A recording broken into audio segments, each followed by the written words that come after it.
Бацбийцы – потомки ингушей. Они переселились в Грузию несколько веков назад. Сегодня бацби, известные также как Цова-Тушины, живут в регионе Кахети в Ахмедском районе. История и быт одного из малочисленных народов Грузии в сюжете Тамар Цхумария. Горное село Земуалвани. Большая часть населения – бацби или Цова-Туши. Майя готовит краску. Для получения стойкого цвета плоды несозревшего ореха смешивает с ржавчиной в кипящей воде. Красить шерстяные нити природными красками она научилась от своих предков.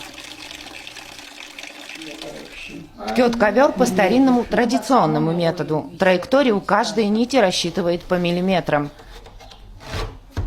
Майе было 20, когда бабушка обучила этому ремеслу. Теперь ковры содержат ее семью. Почти 30 лет я занимаюсь этим ремеслом. Работа очень сложная, но я хочу сохранить традицию, она постепенно теряется. Сегодня ковры в Грузии вручную ткут уже не так часто, потому продукция пользуется большой популярностью. Такие ковры держатся больше века. Некоторые традиции и уникальные обычаи бацби сохранили до сих пор. У них два родных языка – архаичный ингушский и грузинский. Хотя бацбийцы признаются, молодежь предпочитает говорить на грузинском. Бацби – малочисленный вайнахский народ. На территории Грузии они оказались в XVI веке. Тогда несколько ингушских тейпов откололись от галгайского общества и перешли в Грузию. Бацби – единственные в мире вайнахи, исповедующие православие. Сегодня их около 3000 человек. Скотоводство и отгонное овцеводство – основное занятие бацбийских мужчин. Автандил вырос в семье пастуха. С тех пор, как в регионе стало популярно пчеловодство, обустроил пасеки. Пожилой мужчина уверяет, бацбийцы – не отдельный народ.